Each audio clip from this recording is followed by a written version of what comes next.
अस्सलाम वालेकुम, क्या हाल चाल है सब लोगों का। इंडिया बहुत तेज़ी से आगे बढ़ रहा है। अभी उन टिम कुक साहब पहुँचे हैं एप्पल के, जो सीईओ हैं। उन्होंने आके स्टोर भी खोला है और बहुत ही ज़बरदस्त इंडिया में इकोनॉमिक एक्टिविटी चल रही है। मर्सिडीज़ भी इन्होंने लॉन्च कर दिया आई गेस इलेक्ट्रिक की, और बहुत ही तेज़ी से अगर आप देखो यूनिवर्सिटीज़ हो या मेक इन इंडिया का जो कॉन्सेप्ट है जो मोदी लाया है, और पूरे इंडिया में बहुत तेज़ी से प्लांट्स लग रहे हैं, नौकरियां बन रही हैं। और अब पहले लोग बाहर जाया करते थे इंडिया से भी, अभी भी जा रहे होंगे, लेकिन अब इंडिया में इतनी अच्छी पे स्केल्स वगैरह और माशाल्लाह से बहुत सारी चीज़ें अच्छी हो रही हैं।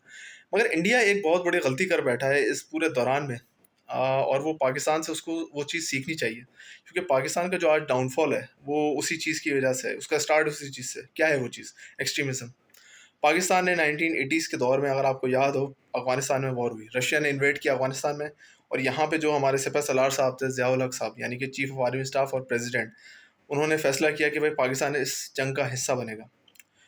हमारे बच्चों को तैयार किया गया जिहाद और उस सब के लिए, और हमारे फुल ट्रेनिंग की गई। अमेरिका से इमदाद आ रही थी, दुनिया से इमदाद आ रही थी। हम लोग दबा के इन कामों में लग गए, ये सोचे समझे बिना कि इसका आफ्टर इफेक्ट क्या होगा।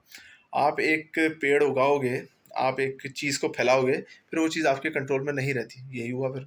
आपने 80s में आपकी इकोनॉमी स्टेबल थी, पाकिस्तान की बात कर रहा हूँ। पाकिस्तान की इकोनॉमी स्टेबल थी, सब कुछ ठीक था, अच्छा चल रहा था, बहुत मुनासिब चल रहा था। मज़हबी जो वो थी इंतहा पसंदी, वो हल्के-हल्के बढ़ना शुरू हुई थी, क्योंकि उससे पहले तो लिबरल थे। आहिस्ता-आहिस्ता करके दहशतगर्दी और वो सब बढ़ता रहा, कोई फ़र्क नहीं पड़ा, किसी को कुछ मसला नहीं हुआ। 90s दौर चला गया, सब कुछ चला गया, आहिस्ता-आहिस्ता परवान चढ़ता रहा। 2005 के बाद फिर आपके ऊपर अटैक्स होना शुरू हुए सुसाइडल, क्योंकि लाज़मी-सी बात है, अगर आप किसी को इतना पनपाओगे, कितना बढ़ाओगे, तो फिर तो अल्टीमेटली उसका इफ़ेक्ट आप पे ही आएगा, और वो चीज़ फिर आपके कंट्रोल से बाहर हो गई। हमारे पर इतने खुदकुश हमले हुए, इतने खुदकुश हमले हुए, जो आपकी सोच है। हमने तकरीबन 1 लाख से ऊपर जानें गँवाई हैं इस एक्सट्रीमिज़्म के चक्कर में, क्योंकि भई सारे सुसाइडल हुए, और जो बेचारे बेकसूर मारे गए, उनका क्या कसूर था? हमारी फ़ौज में इतने लोग मारे गए बेचारे, जो इस सुसाइडल अटैक्स का शिकार बने। तो अब इंडिया क में क्या हो रहा है? तो इंडिया को ये सीखना चाहिए, पहले तो ये समझें ये बात को कि पाकिस्तान के साथ क्या हुआ है। आज तक वो चीज़ें कंट्रोल नहीं हुई हैं। वो जो रिलीजियस एक्सट्रीमिज़्म हमारे यहाँ फैलाई गई, इस्लाम तो हमारा भाई अमन पसंद है, लेकिन जो एक्सट्रीमिज़्म इस्लाम के नाम पे फैलाई गई यहाँ पे, वो आज तक चल रही है। बंदूक का जो कल्चर है, हमारे असले का कल्चर, वो फैलाया गया 80s के दौर में। आज तक नहीं ख़त्म हुआ है, और ना ही कभी ख़त्म होगा। कमज़ोर ज़रूर हुआ है, क्योंकि फ़ौज ने हमारे उसके बाद ऑपरेशंस बहुत अच्छे किए हैं, जिसकी वज़ह से हम हमारे पास ये थोड़ा कंट्रोल आ गया है, मगर ये ख़त्म नहीं हो सकती चीज़ ये अब। अब इंडिया में क्या हो रहा है?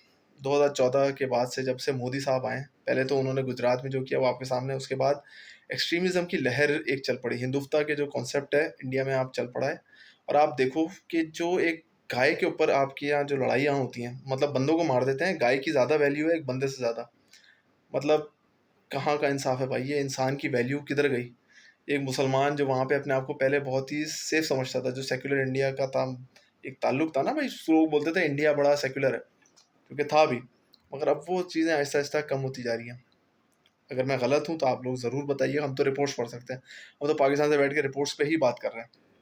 अभी आप देखें, पिछले हफ्तों में आपके जो 2 मिनिस्टर्स थे मुसलमान, उनको सरेआम गोलियाँ मार दी गईं। कोई हिंदुत्व या हिंदू मिनिस्टर्स को ऐसा कभी हुआ है? आई डोंट थिंक सो ऐसा कभी हुआ है। बाकी अभी एक तरावी का एक इश्यू चला था कि एक बिल्डिंग में जहाँ तरावियाँ हो रही थी, वहाँ पे नीचे हिंदू प्रोटेस्टर आ गए बीजेपी के, और उन्होंने प्रोटेस्ट किया उसके खिलाफ कि भाई कोई आउटसाइडर्स नहीं आएँगे। मॉस्क पे जो अज़ानें होती हैं उसके ऊपर पाबंदियों का मामला है। कश्मीर पे जो हुआ वो आपके सामने है। तो यार, ये एक्सट्रीमिज़्म कभी भी सॉल्यूशन नहीं है। किसी भी बड़े मुल्क में आप देख लो, जिसकी इकोनॉमी ग्रो करती है ना, तो उसमें एक्सट्रीमिज़्म नाम की चीज़ नहीं होती। चाहे वो ब्रिटिश हो, चाहे वो यूएस हो, चाहे वो यूरोप में कोई, आप जर्मनी देख लो, फ्रांस देख लो, वहाँ आप देख लो, रिलीजियस जो एक्सट्रीमिज़्म है वो नहीं है। वो फ़ोकस करते हैं भाई इंडिपेंडेंट लिबरल लोग। वो कहते हैं भाई खाओ, कमाओ और दूसरों को भी खिलाओ। वो कभी भी इन चक्करों में नहीं पड़ता है कि तेरा मज़हब क्या है, मेरा मज़हब क्या है। बोलते हैं सबके लिए इक्वल है। इक्वल राइट्स फॉर ऑल, ये उनका नारा होता है, और वो प्रूफ भी करके थे। तो ये हमारे मुल्कों में ये आग फैलाई जाती है अपने फ़वाइद के लिए, पॉलिटिकल सिनेरियोज़ के लिए, और उसके बाद इलेक्शन में जब जीत जाते हैं तो फिर ये जा वो जा, उनको क्या परवाह है। लोग मरते हैं मरें, गुजरात में भी आपके यही हुआ था। तो इंडिया को ये चीज़ बहुत ही गहरी तौर पे सोचने की ज़रूरत है, क्योंकि पाकिस्तान आज तक इस चीज़ का सफ़र कर रहा है एक्सट्रीमिज़्म को। तो अगर इंडिया ने आगे बढ़ना है, तो अभी तो वो आगे बढ़ रहा है, अभी तो बज़ाहिर ये चीज़ सामने नहीं आ रही, लेकिन जब आएगी ना भाई, कंट्रोलेबल नहीं होगी ये। ठीक है जी, सब लोग अपना ख़्याल रखें। अल्लाह हाफ़िज़।